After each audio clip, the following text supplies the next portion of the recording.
चलिए बिस्मिल्लाहिर्रहमानिर्रहीम। 10 बात यानी ठीक है, बात यानी इधर फोकस करे लेक्चर पे, ठीक है, और हर एक बंदा नोट्स बनाते रहे। तो रेस्पिरेटरी सिस्टम में next we will discuss today chronic obstructed pulmonary disease, ठीक है, जिसको हम COPD भी कहते हैं।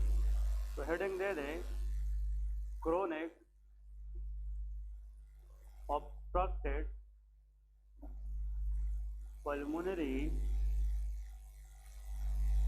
डिजीजेस, ठीक है, very common disorder regarding lungs problem, ठीक है। अगर हम हॉस्पिटल में पल्मोनोलॉजी वार्ड के अंदर जाए तो ये बहुत कॉमन प्रॉब्लम है COPD के बारे में, ठीक है। हर दूसरा पेशेंट, जब पल्मोनोलॉजी वार्ड में आप जाकर हाउस में विजिट करेंगे, हर दूसरे या तीसरे बेड पे COPD का पेशेंट होता है, ठीक है। तो पहले पता होना चाहिए कि COPD क्या है, इसकी काजेस क्या है, इसकी क्लिनिकल फीचर्स क्या है, और अगर COPD में कोई बंदा डायग्नोज हो जाए तो उसकी ट्रीटमेंट क्या है। क्लियर है? तो सबसे पहले तो याद रखें, सिंपली इसको हम क्या कहते हैं, COPD।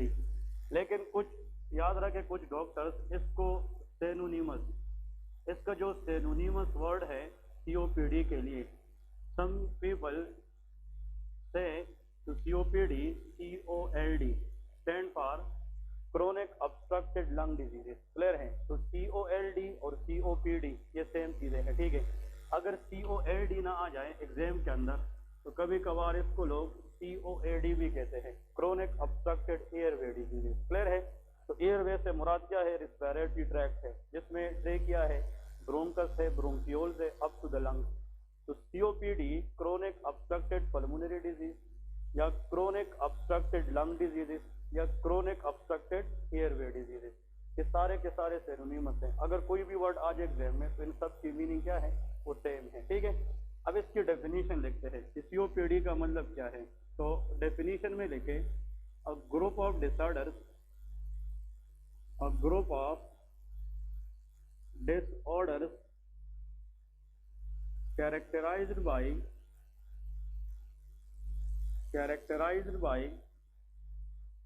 airway obstruction,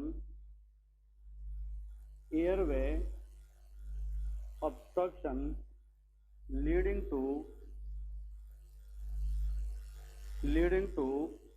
difficulty in breathing।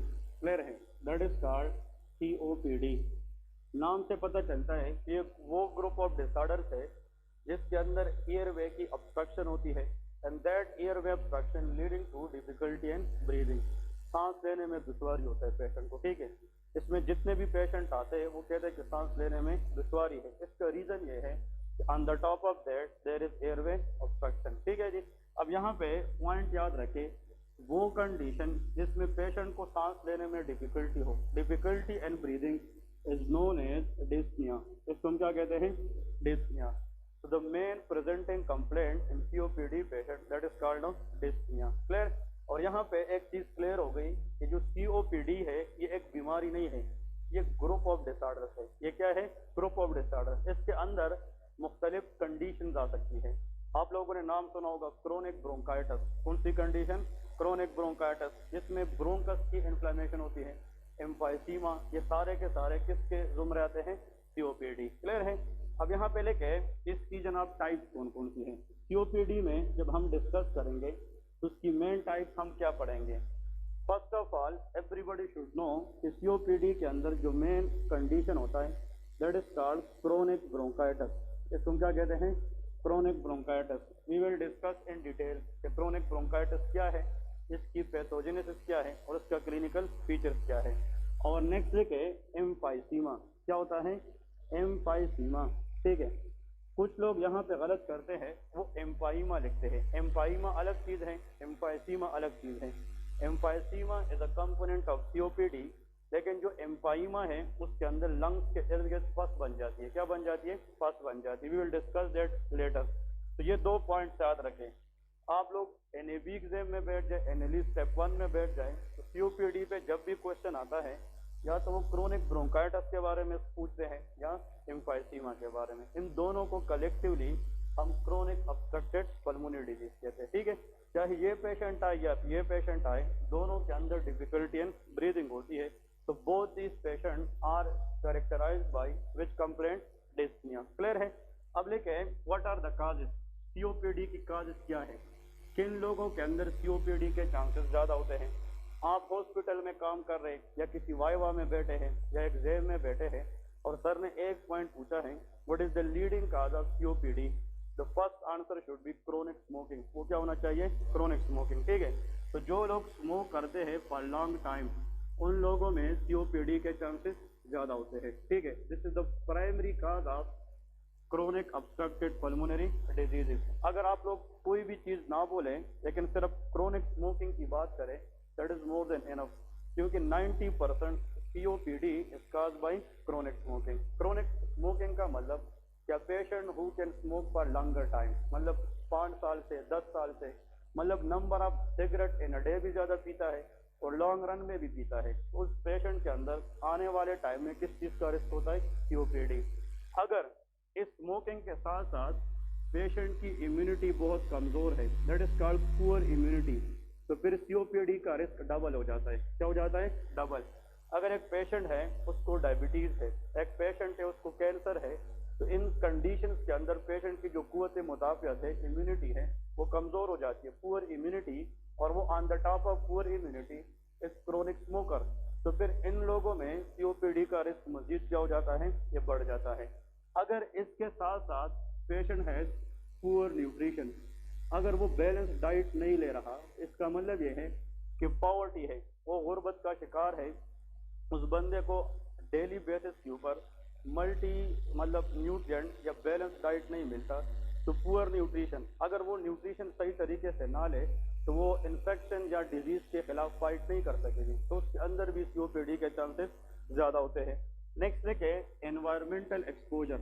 अगर एक पेशेंट है उसकी एनवायरमेंटल एक्सपोजर ऐसी है कि वो रिस्पायरेटरी ट्रैक्ट इन्फेक्शन करा सकती है, फॉर एग्जांपल डस्ट पार्टिकल है, एलर्जीज वगैरह हो सकती है, तो अगर हम किसी डस्ट पार्टिकल एरिया में या एलर्जिक एरिया में जाएं तो हम पे कफ लग सकती है, इन दैट कफ may can lead to airway obstruction, तो उससे भी COPD का रिस्क बढ़ सकती है.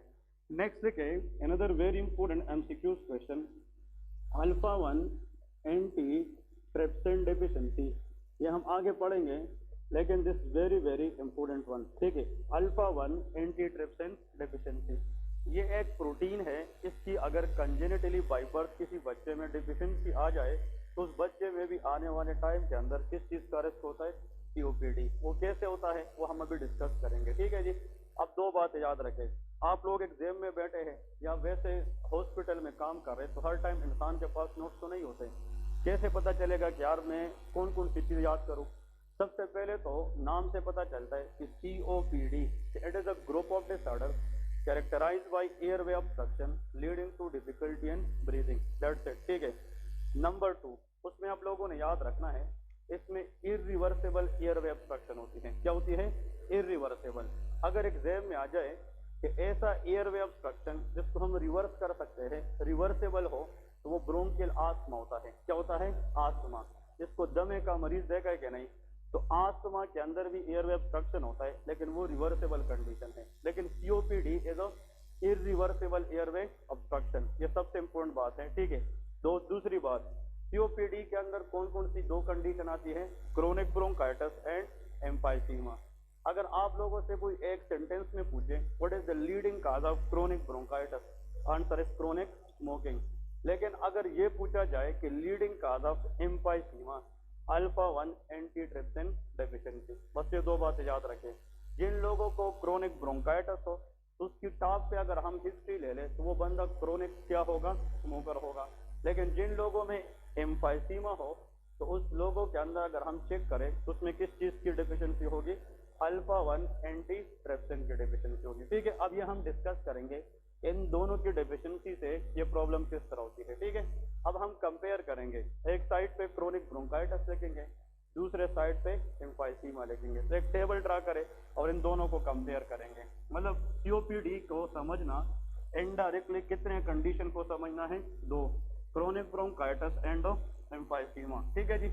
अब यहाँ पे इसमें जो MCQs में लिखूंगा वही हाईलाइट करना है. वो प्लेब में भी आते हैं, USMLE जैसे एग्जाम में भी आते हैं, और एनएलई में भी आएंगे, ठीक है ना। तो यहाँ पे कुछ एमसीक्यूज है वो आप लोगों ने नोट करने हैं। यहाँ पे लेके क्रोनिक ब्रोंकाइटिस, क्रोनिक ब्रोंकाइटिस, ठीक है।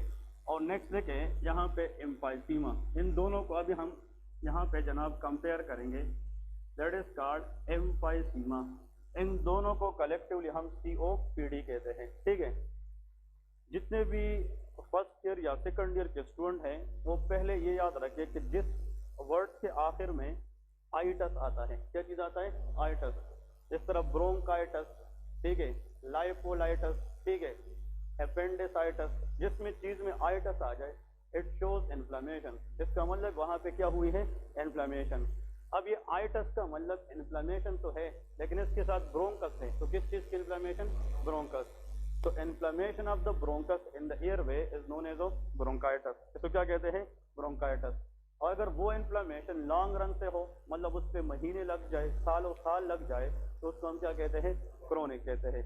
अगर ब्रोंकाइटिस या इन्फ्लेमेशन ऑफ द ब्रोंकस हुई थी लेकिन शॉर्ट टर्म के लिए, वो एक्यूट ब्रोंकाइटिस होता है, क्या होता है, एक्यूट।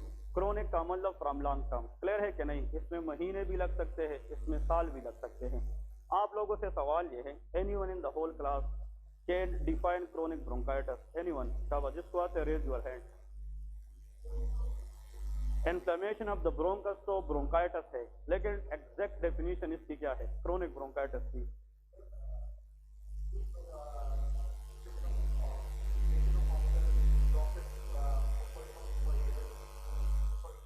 जी जी जी, क्रोनिक है, ठीक है। अकॉर्डिंग टू हेम के एक बंदा है, उसका साल से 2 साल से इन्फ्लेमेशन हो चुकी है ब्रोंकस की, वो क्रोनिक ब्रोंकाइटिस है। नेक्स्ट शाबाश, वेरी इंपॉर्टेंट वन। यहाँ पे याद रखें कि जब हम सांस लेते हैं, देखे ये साइड पे, इस तरह आप लोग इस टेबल से साइड पे ये कंसेप्ट ड्रा करें कि जब हम सांस लेते हैं तो ऑक्सीजन सबसे पहले एयर पाइप में जाती है, फिर इसका ट्रेकिया, इसको हम क्या कहते हैं, ट्रेकिया। ट्रेकिया को हम एयर पाइप भी कहते हैं, विंड पाइप भी कहते हैं। ट्रेकिया फिर डिवाइड होती है 2 ब्रोंकस में, किसमें, 2 bronchus, left bronchus and right bronchus. इसका मतलब ये है ये ब्रोंकस है, एक लेफ्ट साइड पे जाएगी और एक राइट साइड पे। ये जो ब्रोंकस है लेफ्ट साइड वाला, ये किस लंग में जाएगी, लेफ्ट लंग में, और ये किधर जाएगी, राइट लंग में जाएगी। बात समझ रहे कि नहीं। अब ये जो ब्रोंकस है इसकी इन्फ्लेमेशन को हम ब्रोंकाइटिस कहते हैं।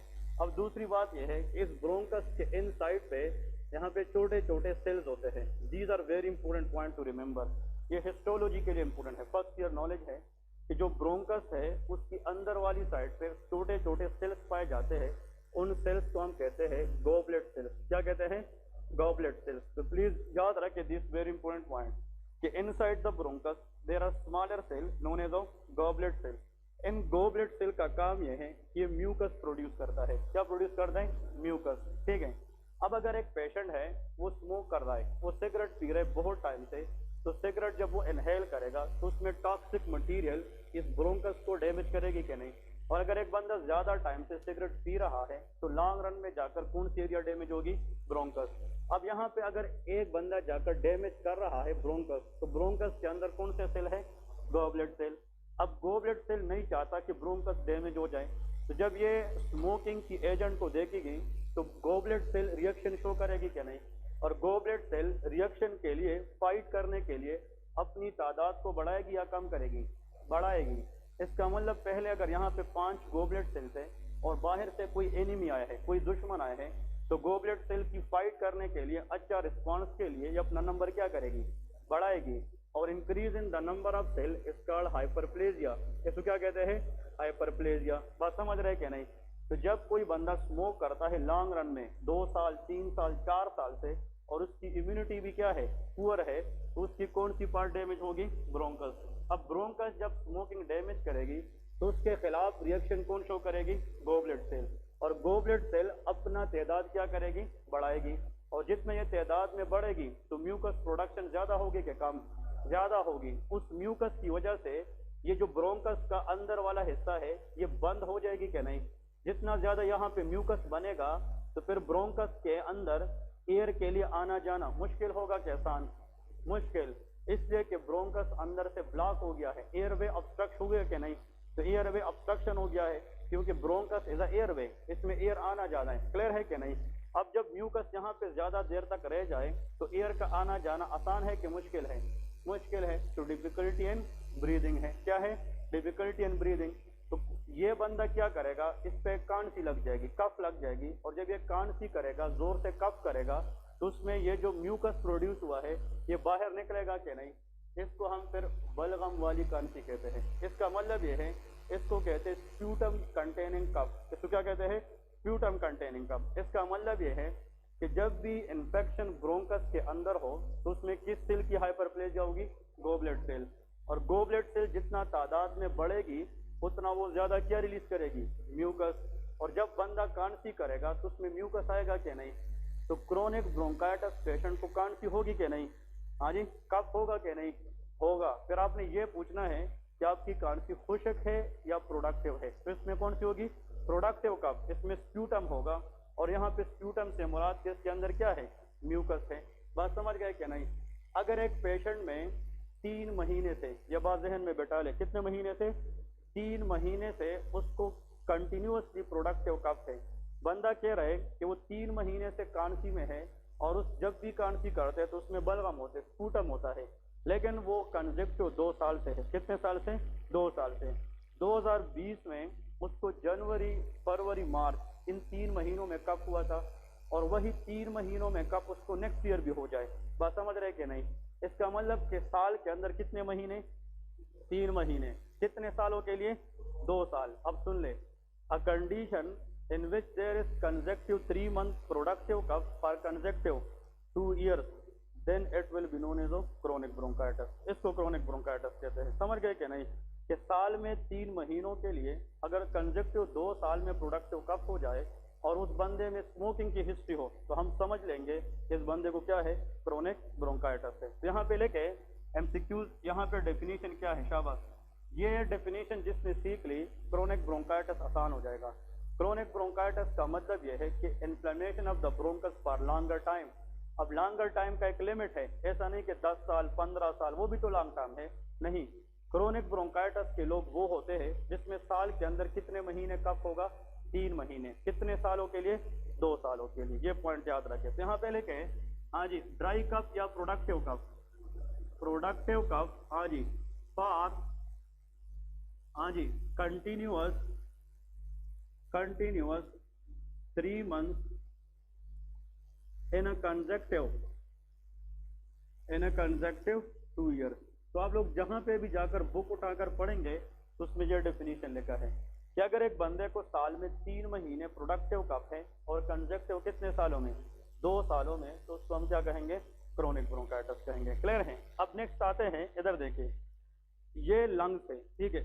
For example these are lungs. Lungs का काम क्या है? गैसियस एक्सचेंज है, ऑक्सीजन का ब्लड को देना और ब्लड से कार्बन डाइऑक्साइड देना। क्लियर है कि नहीं? इनहेल हम ऑक्सीजन करते हैं, एक्सहेल हम कार्बन डाइऑक्साइड करते हैं। अब आप लोग को ये पता होना चाहिए कि लंग्स के अंदर जो सेल्स पड़े हैं, दीज आर कॉल्ड एल्व्यूलाई। इसको क्या कहते हैं?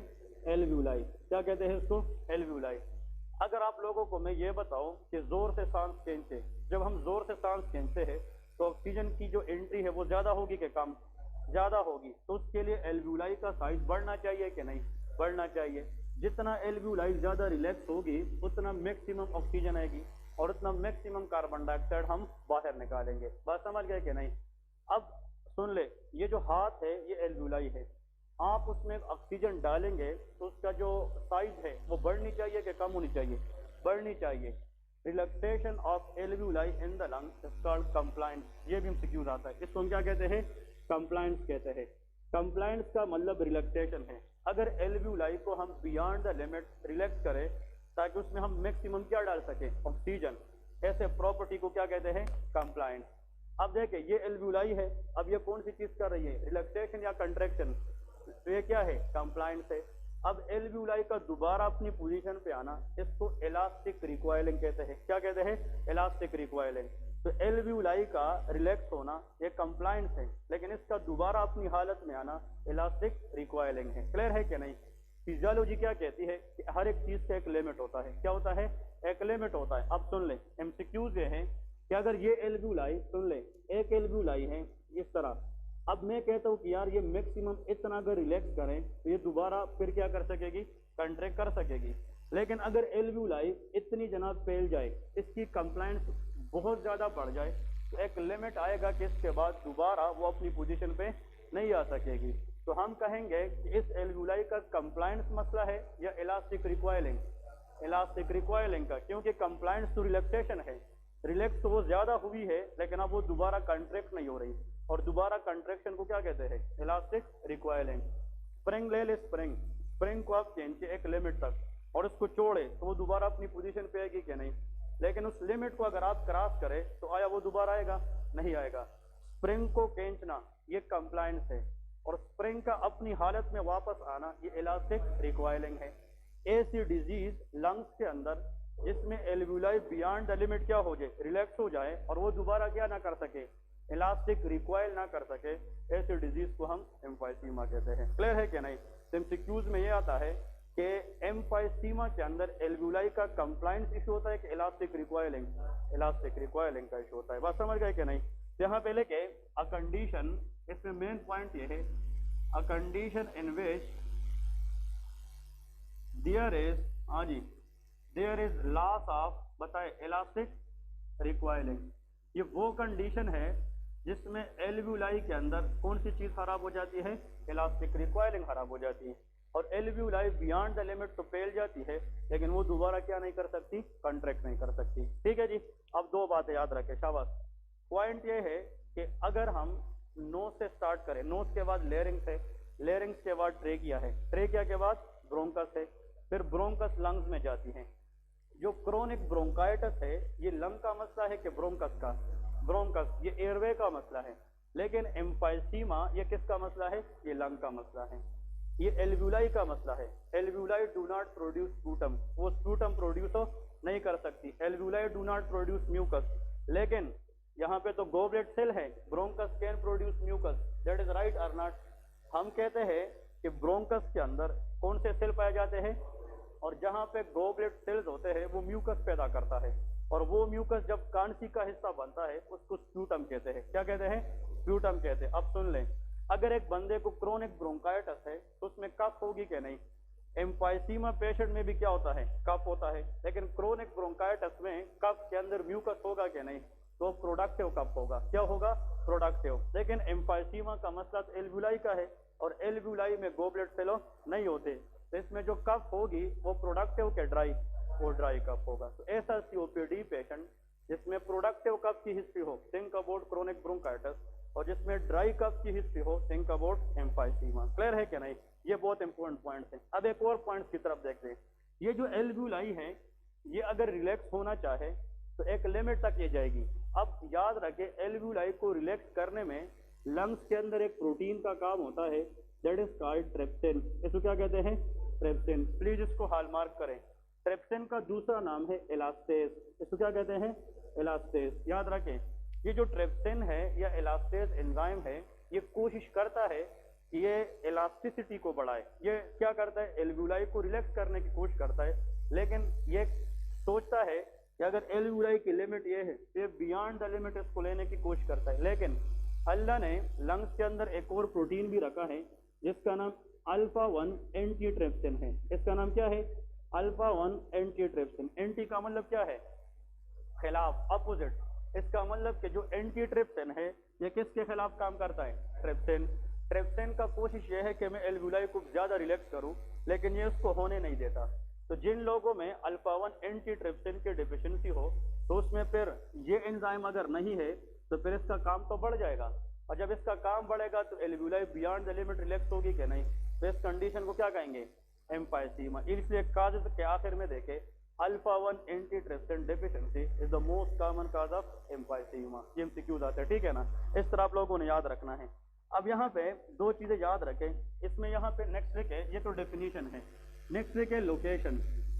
लोकेशन का मतलब ये है कि जो क्रोनिक ब्रोंकाइटिस पेशेंट है इसका मसला कहाँ पे है? पहले के ब्रोंकस। ये किसका मसला है? ब्रोंकस का मसला है, क्योंकि ब्रोंकाइटिस है तो इशू कहाँ पे है?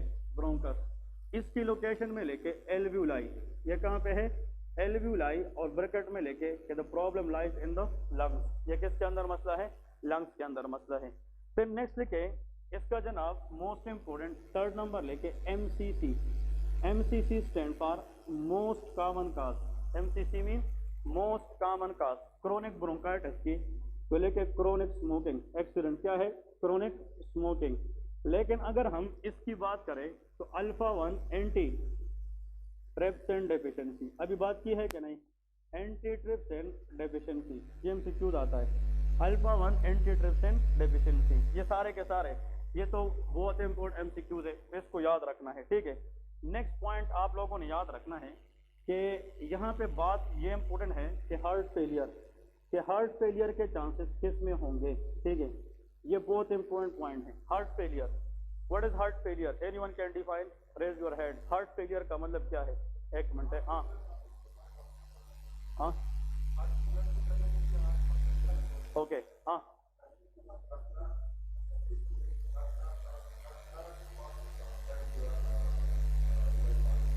Okay good okay incomplete function. हाँ देखिए आप इस स्टेज पे माशाल्लाह सारे इतने हो गए, कुछ ना कुछ बोल सकते हैं, क्लियर है कि नहीं, इट्स वेरी गुड रिस्पांस, ठीक है। याद रखे एक होते कार्डियक अरेस्ट और एक होते हार्ट फेलियर। अगर हार्ट बिल्कुल काम करना छोड़ दे और बंदा कोलैप्स होकर अनकॉन्शियस हो जाए वो कार्डियक अरेस्ट है। क्या है, कार्डियक अरेस्ट। हार्ट 1 मिनट में कितना ब्लड निकालते, 5 लीटर, कितना, 5 litre. The amount of blood ejected by heart in 1 minute that is 5 litre blood, इसको कार्डियक आउटपुट कहते हैं। क्या कहते हैं, cardiac output. Cardiac is the word for heart, output mean बाहर निकालना।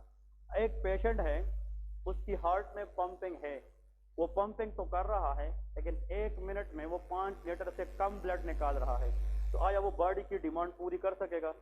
ऐसा कंडीशन जिसमें हार्ट इतना पंप ना कर सके कि वो बॉडी की डिमांड को पूरी करे, उस कंडीशन को क्या कहते हैं, हार्ट फेलियर कहते हैं। तो हार्ट फेलियर में ऐसा नहीं है कि हार्ट काम नहीं कर रहा, हार्ट काम कर रहा है लेकिन नॉर्मल से कम कर रहा है, क्लियर है कि नहीं। अगर इसने 1 मिनट में 5 लीटर ब्लड निकालना था, अब ये 3 लीटर निकालेगा या 2 लीटर निकालेगा। तो हार्ट की जो पंपिंग है वो स्ट्रांग है कि वीक है, वीक है। इसका मतलब ये है कि हार्ट की पंपिंग अगर इतनी वीक हो जाए कि वो इतना ब्लड ना निकाल सके जिसपे बॉडी की डिमांड को पूरी की जाए, तो ऐसे कंडीशन को हार्ट फेलियर कहते हैं, क्लियर है कि नहीं। अब 2 बातें इसलिए याद रखें, कार्डियक अरेस्ट में तो हार्ट काम करना ही छोड़ देता है, उसमें बंदा within time on the spot mall में जा जाके, बाजार में जा जाके मतलब गिर कर वो बंदा मर सकता है। लेकिन हार्ट फेलियर पेशेंट 10 साल 20 साल 30 साल तक जिंदा रह सकता है, क्योंकि कुछ ना कुछ पंपिंग तो हो रही है लेकिन नॉर्मल से क्या हो रही है, कम हो रही है, क्लियर है कि नहीं। अब एक पॉइंट याद रखें, जिन लोगों को क्या हो, क्रोनिक ब्रोंकाइटिस, और इन लोगों को अगर हम ट्रीट ना करें तो इन लोगों में एज अ कॉम्प्लिकेशन जाकर क्या हो सकता है, हार्ट फेलियर। यहाँ पे लेके present, heart failure is present in case of chronic bronchitis, ये बहुत इंपॉर्टेंट MCQs है। लेकिन जिन लोगों को क्या हो, एम्फाइसीमा, उनमें हार्ट फेलियर नहीं हो सकता, ये बहुत इंपॉर्टेंट है। तो यहाँ पे लेके एब्सेंट। तो MCQs अगर आप लोगों से पूछा जाए कि COPD का वो कौन सा डिजीज है, अगर इसको ट्रीट ना की जाए तो वो हार्ट फेलियर करा सकता है, answer will be chronic bronchitis. वो क्या होगा, क्रोनिक ब्रोंकाइटिस। अब आप लोगों ने यहाँ पे 2 मिनट फोकस करना है और ये बहुत इंपॉर्टेंट कंसेप्ट है, उसको हम डिस्कस करेंगे। देखें, actually human heart is how many chamber, 4 chamber. अब इधर फोकस करें, इसको अगर हम सिंपल डायग्राम में ले ले, इस तरफ 4 chamber, this is the right atrium, left atrium, right ventricle and left ventricle, ऐसा है कि नहीं। और हार्ट का जो पंपिंग चेंबर है वो लेफ्ट वेंट्रिकल है, क्या है, लेफ्ट वेंट्रिकल। अब इधर देखें, यहाँ पे नीचे आके इस साइड पे इस तरफ फॉर एग्जांपल ये लंग्स पड़े हैं, क्या पड़े हैं, लंग्स। इधर फोकस करें, ये कौन सा वेंट्रिकल है, राइट। इस राइट वेंट्रिकल से पल्मोनरी आर्टरीज निकलती है और वो लंग्स में जाती है, किधर जाती है, लंग्स में जाती है, बात समझ रहे हैं क्या नहीं। तो यहाँ पे pulmonary artery goes toward the lungs, ये लंग्स में जाती है, और फिर लंग्स से पल्मोनरी वेन लेफ्ट एट्रियम में जाती है, ये क्या होते हैं, पल्मोनरी वेन, ठीक है।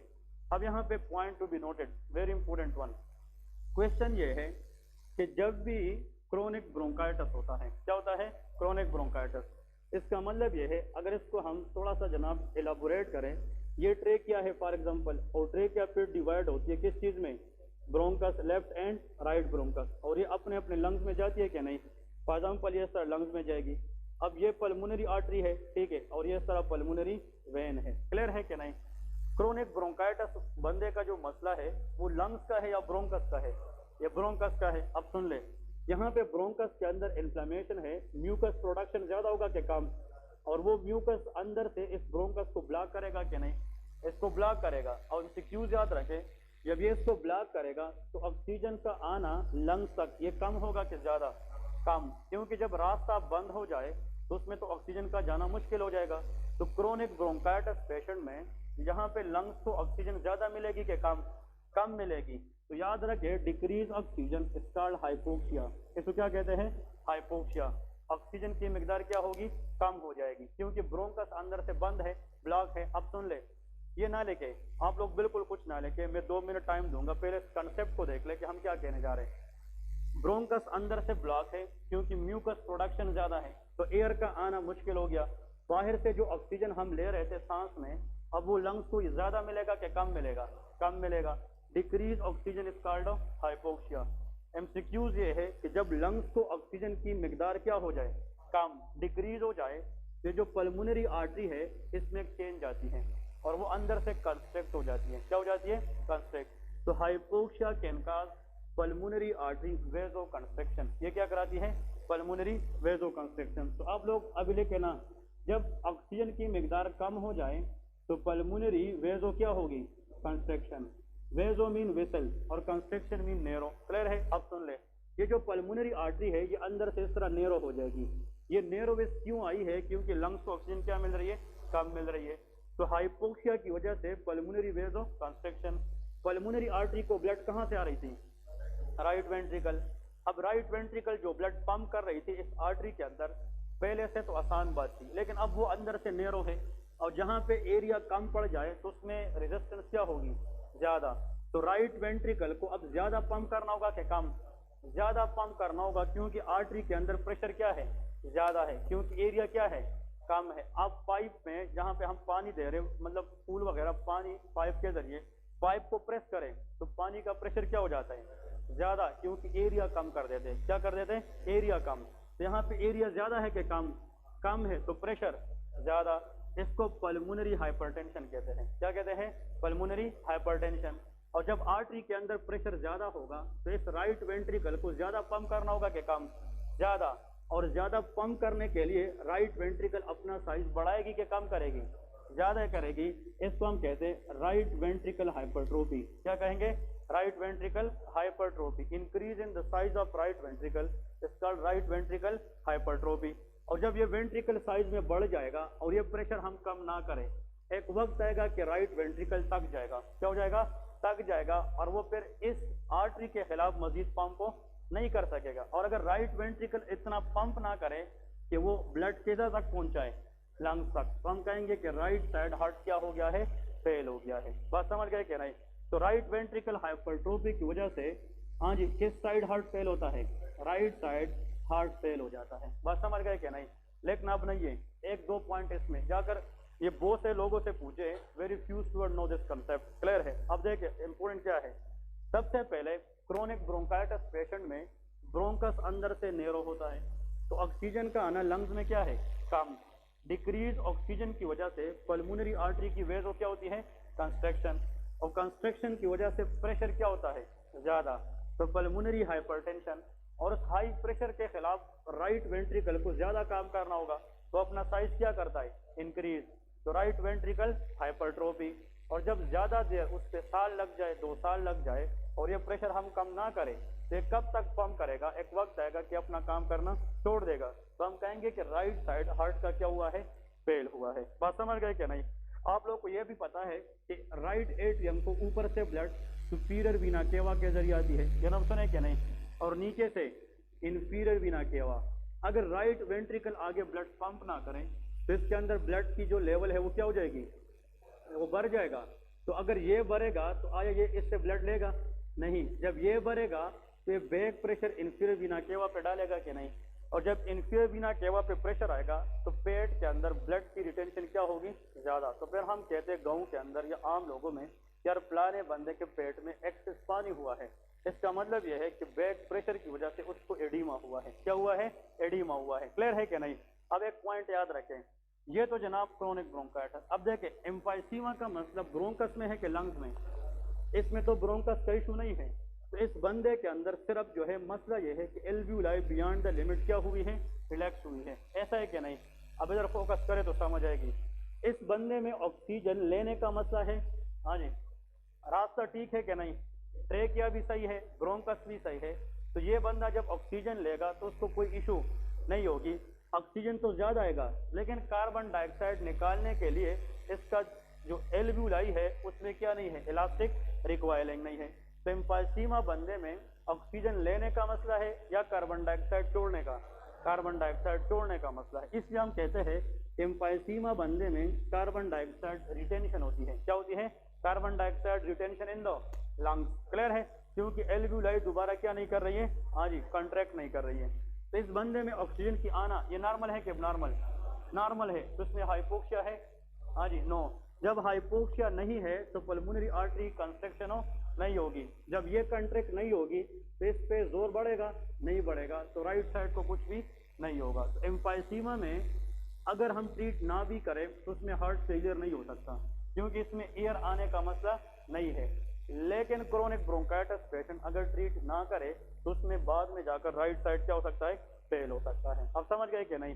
अब एक एमसीक्यू याद रखे, अगर लंग्स के किसी डिजीज ने, लंग्स के किसी डिजीज ने जाकर किस साइड को फेल किया, राइट साइड हार्ट, तो उस पूरे मैकेनिज्म को एक नाम देते हैं, इसको हम कहते हैं कारपल्मोनेल।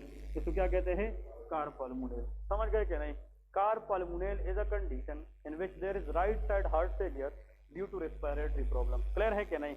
इधर एक आखिर लास्ट वन, ये कौन सा एट्रियम है? Left atrium. ये ब्लड देगा लेफ्ट वेंट्रिकल को, किधर को? Left ventricle. तो यहाँ पे एक वाल्व है, उसका नाम है बाइकास्पिड वाल्व। कौन सा है? Bicuspid valve. ये नाम सुना है कि नहीं? अगर ये बाइकास्पिड वाल्व ब्लॉक है तो लेफ्ट एट्रियम ब्लड दे सकेगा? हाँ जी।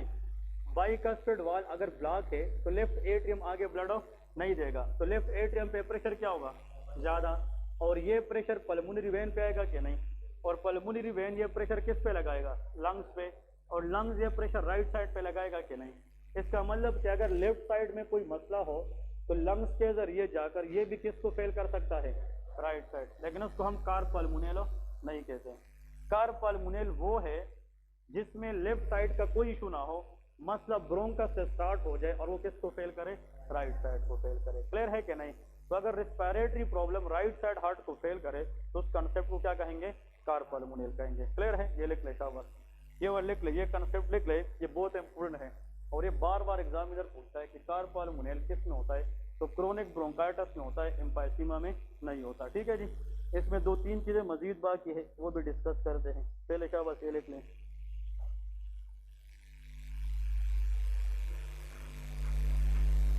देखिए बुक में ये सारी चीजें हैं, अब बुक पढ़ना और बुक को पढ़कर समझने में फर्क है। अब यही चीजें तो बुक में लिखी, लेकिन उसको समझना भी चाहिए कि इसका मतलब क्या है। And a good doctor should know the reason. उसको तो पता होना चाहिए कि यार ये इस तरह क्यों है। आप लोग एक कंसेप्ट आने चाहिए और एक दफा सीख जाओगे तो इंशाल्लाह लाइफ भर याद रखेंगे। ठीक है ना? ओके जी, लिख लिया?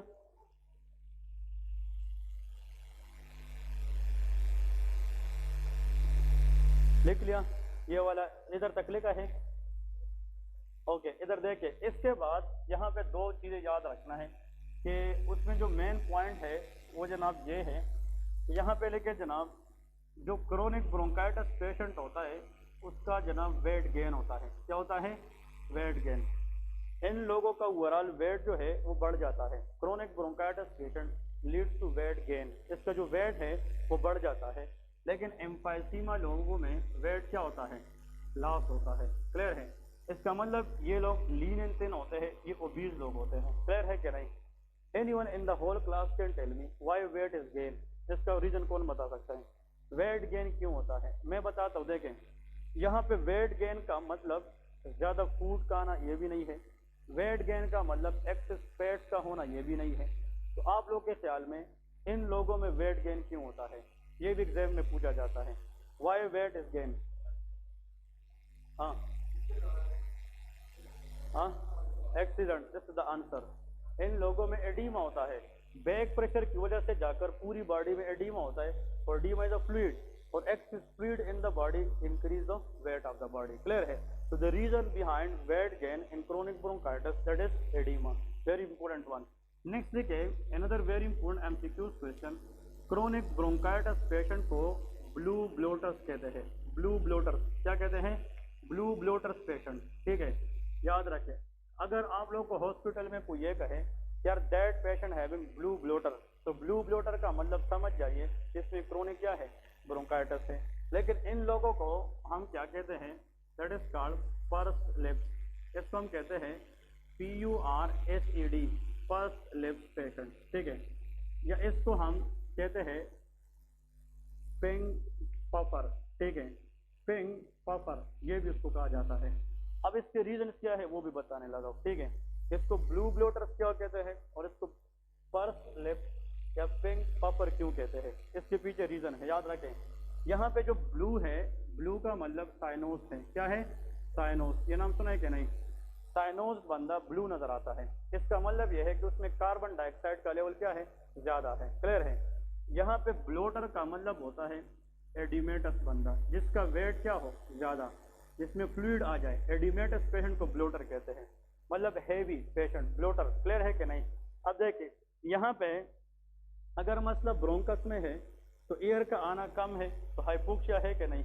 हाइपोक्सिया की वजह से कौन सा साइड फेल होगा? Right side. राइट साइड अगर फेल हो जाए तो आया ये राइट साइड लंग्स को ब्लड दे सकेगा? नहीं। तो याद रखे राइट साइड पे हमेशा कौन सा ब्लड होता है? डीऑक्सीजनेटेड। और ये ब्लड नॉर्मली लंग्स में आकर डीऑक्सी से किस में कन्वर्ट होता है? ऑक्सीजनेटेड, और ये लेफ्ट साइड पे जाता है। तो right side of the heart contain which blood?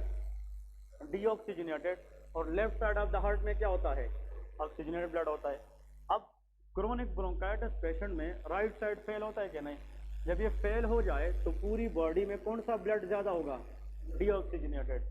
और इस डीऑक्सीजनेटेड ब्लड की वजह से the person will look blue, cyanosis वो ब्लू नजर आएगा।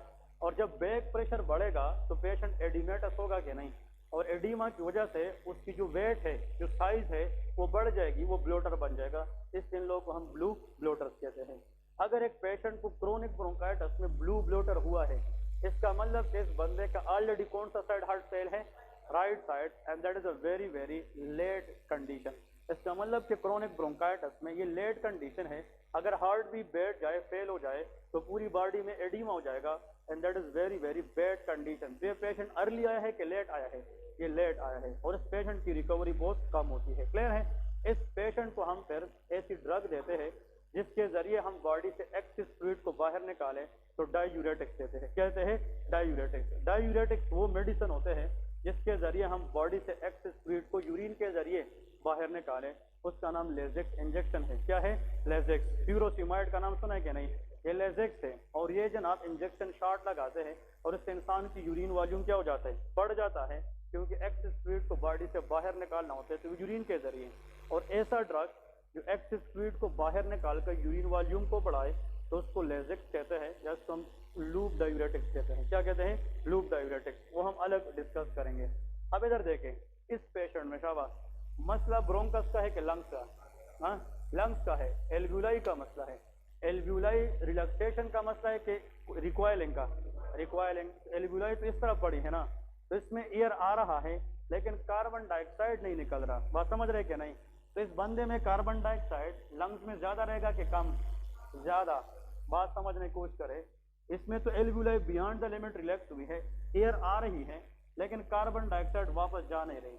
तो ये बंदा कार्बन डाइऑक्साइड को लंग से ज्यादा कोशिश करेगा कि बाहर निकाले। तो ये एक्सपायरेशन, बाहर निकालने वाले अमल को प्रोलॉन्ग करेगा कि स्लो करेगा? प्रोलॉन्ग। देखिए हम सांस लेते हैं इस तरह छोड़ते हैं, ये बंदा इस तरह करता है। ये जब भी आता है क्लिनिक के अंदर, ये कहता है डॉक्टर साहब मेरे चेस्ट में टाइटनेस है, मेरे छाती पे दर्द है, और ये इस तरह का 2 मिनट के बाद कहता है, इस तरह करता है। ये इस तरह बस करता रहता है। ये कोशिश करता है कि एक्सपायरेशन को ज्यादा करे और लंग से मैक्सिमम किसको निकाले? कार्बन डाइऑक्साइड को निकाले। तो इन लोगों की एक्सपायरेशन प्रोलॉन्ग होगी कि कैनेरो? प्रोलॉन्ग होगी। और जब ये ज्यादा एक्सपायर करेगा तो कार्बन डाइऑक्साइड इसकी किससे टकराएगी? लिप्स के साथ। किससे टकराएगी? लिप्स के साथ। तो लिप्स की जो कलर है वो चेंज हो जाएगी कि नहीं? और इस changing of the colour in the lips को हम पर्स लिप्स कहते हैं। क्या कहते हैं? Purse lips. और वो लिप्स पिंक नजर आना शुरू करेगी। कौन सी? Pink. This pinkish lips mean इसकी जो एक्सपायरेशन में कौन सी गैस निकल रही है? Carbon dioxide CO2। वो किसके साथ टकराती है? लिप्स के साथ। इस लिप्स को हम पिंक पपर कहते हैं। क्लियर है कि नहीं? तो अगर क्वेश्चन में आ जाए कि pink puffer in emphysema what is the reason, answer is prolong expiration. ये क्या होता है? प्रोलॉन्ग एक्सपायरेशन होता है। क्लियर है क्या नहीं? तो मैक्सिमम कार्बन डाइऑक्साइड को निकालने की वजह से ये एक्सपायरेशन को प्रोलॉन्ग करेगी। And when carbon dioxide strike on the lips that will lead to pink puffer. वो क्या करेगी? पिंक पपर कराएगी। क्लियर है? ये बहुत इंपॉर्टेंट कंडीशन है, प्लीज इन दोनों के बारे में याद रखना है। अब आते हैं जनाब आखिर में लिखे इन्वेस्टिगेशन। अब चाहे COPD, ये तो इसके मेन दोनों में डिफरेंसेस थे। अब यहाँ पे लिखे इन्वेस्टिगेशन। इन्वेस्टिगेशन में याद रखे हम एक टेस्ट करते हैं जिसका नाम है स्पायरोमेट्री। इसको क्या कहते हैं? स्पायरोमेट्री। ये हॉस्पिटल के अंदर एक टेस्ट कराया जाता है। यार एटलीस्ट इतना पता होना चाहिए कि जिसको सांस का मसला हो और वो हम अस्पताल ले जाए तो उसके अंदर एक टेस्ट कराई जाती है जिसका नाम क्या है? स्पायरोमेट्री। और जिस मशीन के जरिए कराई जाती है उसका नाम स्पायरोमीटर है। क्या है? स्पायरोमीटर। इसमें ये होता है, यहाँ पे लेके FeV1 रेशो देखते हैं and that should be decrease. ये क्या होगी? डिक्रीज। अब मैं बता रहा हूँ what is mean by this. अब सुन ले, इधर एक बहुत इंपॉर्टेंट पॉइंट है। ये ब्रोंकस है, इधर देख इसमें म्यूकस है। क्या है? म्यूकस। थोड़ी देर के लिए ये किताब में आप भूल जाए, इधर फोकस करें और अपनी जहन से सोचे। ब्रोंकस अंदर से ब्लॉक है। क्या है? ब्लॉक है। इसकी मिसाल पाइप है। आप ऐसा करें, जोर से सांस ले। जब हम जोर से सांस लेंगे तो हम ब्रोंकस को खींच रहे, इसका मतलब इसको हम खोल रहे। क्या कह रहे? खोल रहे। जब हम जोर से सांस लेंगे तो चेस्ट में चेंजेस आएगी कि नहीं? और इससे ब्रोंकस क्या होगी? डायलेट होगी, तो एयर तो जाएगी। लेकिन जब हम एयर छोड़ेंगे इस तरह होगी तो ब्रोंकस अबस्ट्रक्ट होगी कि नहीं? इसका मतलब यह है ब्रोंकस तो नैरो है, सांस लेने के दौरान चेंजेस आती है तो ब्रोंकस थोड़ा बहुत खुल जाएगा। जब आप सांस छोड़ेंगे तो ब्रोंकस क्या हो जाएगा? बंद हो जाएगा। बात समझ गए कि नहीं? याद रखे जो स्पायरोमेट्री टेस्ट है इसमें इंस्पायरेशन वाला एयर देखना होगा कि एक्सपायरेशन। एक्सपायरेशन जहां पे ब्रोंकस दोबारा क्या हो जाती है? बंद हो जाती है। बात समझ गए कि नहीं? तो पेशेंट को बताया जाता है कि सांस ले और जोर से सांस छोड़े। ये बात इंपॉर्टेंट है। उसको बताया जाता है अस्पताल में कि सांस ले, नॉर्मल सांस ले और जोर से सांस छोड़े। जोर से सांस छोड़ना that is called forceful. F mean forceful. जोर से सांस लेने की बात है कि छोड़ने की? छोड़ना। एक्सपायरेटरी। E for expiratory. और उस एयर की वॉल्यूम देखना है कितने टाइम में? 1 सेकंड में। कितने में? 1 सेकंड में। 1 सेकंड में जितना एयर आप जोर से बाहर निकाल सकते हैं उसको मेजर करना, इसको हम कहते हैं स्पायरोमेट्री। क्लियर है कि नहीं? अगर नॉर्मली वो 70% है मशीन पे, कितना है? 70। तो इन लोगों में वो 70 होगा कि कम होगा? कम होगा, क्योंकि इन लोगों में एयरवे ऑब्स्ट्रक्शन है, ब्रोंकस अंदर से ब्लॉक है। तो ये लोग जब जोर से सांस छोड़ेंगे तो मैक्सिमम एयर बाहर नहीं आएगी। और वो मैक्सिमम एयर बाहर का ना आना वो कौन से टेस्ट से हम मालूम करेंगे? स्पायरोमेट्री। तो FeV1 stand for forceful expiratory volume in 1 second। याद रखें। And that will be increase और decrease? That will be very good decrease. इसको डिक्रीज कहते हैं। आखिर में लेके इस पेशेंट के अंदर हम चेस्ट एक्सरे करते हैं। क्या करते हैं? Chest x-ray. शाबाश, चेस्ट एक्सरे करेंगे। आप लोगों को किसी दिन चेस्ट एक्सरे की कंडीशन बताऊंगा कि इसको रीड कैसे किया जाता है। अब सुन ले, चेस्ट एक्सरे जब हम करते हैं, हाँ जी, एक्सरे में जनाब लंग्स आती है। क्या नजर आती है? लंग्स। इधर फोकस करें, शाबाश। 2 बातें इसमें समझनी है। These are the lungs. और आप लोगों को पता है कि लंग्स के सामने स्टर्नम बोन है। कौन सा है? स्टर्नम। और उसके दोनों अतराफ रिब्स है। क्या है? रिब्स है। सुन ले। और यहाँ पे चेस्ट एक्सरे के ऊपर ये ट्रेकिया है। क्या है? ट्रेकिया है। और ट्रेकिया फिर ब्रोंकस में डिवाइड होती है कि नहीं? अब इधर फोकस करें। मेरे जो लंग्स है ये चेस्ट कैविटी में है। कहाँ पे है? चेस्ट। फिर चेस्ट कैविटी के नीचे ये क्या है? एब्डोमेन है। अब एब्डोमेन और चेस्ट कैविटी के दरमियान कौन सा मसल है? Excellent, that is diaphragm. कौन सा मसल है? डायफ्राम। ये डायफ्राम लंग्स के अंदर या लंग्स के नीचे इस तरह दिखता है चेस्ट एक्सरे में। दिस इज अ मसल जिसके बगैर लाइफ इम्पॉसिबल है। ये मैंने बताया था, क्योंकि ये चीफ रेस्पिरेटरी मसल है। ये जो मसल है ये जब हम सांस लेते हैं तो ज्यादा एयर को अंदर करना और लंग्स को एक्सपांड करने में किस मसल का काम है? Diaphragm. That is a muscle which help in taking oxygen in. अब डायफ्राम को जब हम एक्सरे में देखते हैं तो ये बिल्कुल फ्लैट है या डोम शेप है? इसको डोम शेप कहते हैं। डोम शेप का मतलब ये कर्व शेप है। क्लियर है क्या नहीं? तो normal diaphragm in x-ray is which shape? Dome shape. ये क्या है? Dome shape. अब सुन ले, ये लंग्स किससे बनी है? एल्वियोलाई से बनी है क्या नहीं? ये सारे के सारे मिलियंस ऑफ किससे बनी है? एल्वियोलाई। यार एम्फाइसीमा पेशेंट में एल्वियोलाई छोटी हो जाती है या बड़ी हो जाती है? बड़ी हो जाती है। एक्सीडेंट, जब ये बड़ी हो जाएगी, एल्वियोलाई ज्यादा बड़ी हो जाएगी, तो इस बड़ी एल्वियोलाई को ऑक्युपाई करने के लिए लंग्स की साइज भी क्या हो जाएगी?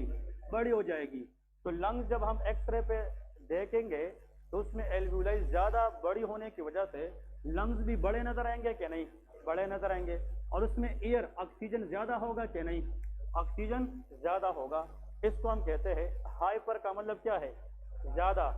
इन्फ्लेटेड का मतलब फूलना। इसका मतलब यह है जिस तरह आप गुब्बारे के अंदर गैस भरेंगे तो वो जनाब फूल जाएगी ना, इसको हम कहते हैं हाइपर इन्फ्लेटेड लंग्स। इसको क्या कहते हैं? Hyper inflated. के लंग्स की साइज बढ़ गई है क्योंकि इसके अंदर एयर क्या है? ज्यादा है। तो चेस्ट एक्सरे पे लेके हाइपर या हाइपो? Hyper inflated lungs. इसको क्या कहते हैं? Hyper inflated lungs. ये सबसे इंपॉर्टेंट बात है। क्लियर है कि नहीं? एक पॉइंट। नंबर 2, ये जो लंग्स है ये इतने साइज में बढ़ जाएंगे कि हमें बाल्टी की तरह नजर आएंगे। इसको बैरल शेप चेस्ट कहते हैं। क्या कहते हैं? Barrel shape chest. इसका मतलब यह है कि इसकी बैरल शेप चेस्ट। और दूसरी बात, बैरल शेप चेस्ट, आप लोगों से सवाल है क्या जिसने बता दिया तो उसकी ऑब्जर्वेशन स्ट्रांग होगी। इस डायग्राम के अंदर एक और चेंज भी आएगी, वो किससे रिलेटेड आएगी? That is excellent, very good. ठीक है, जब ये लंग्स साइज में बढ़ जाएंगे तो ये दोनों साइड भी निकलेंगे और नीचे भी प्रेशर करेंगे। तो जब ये लंग्स नीचे प्रेशराइज किसको करेंगे? डायफ्राम।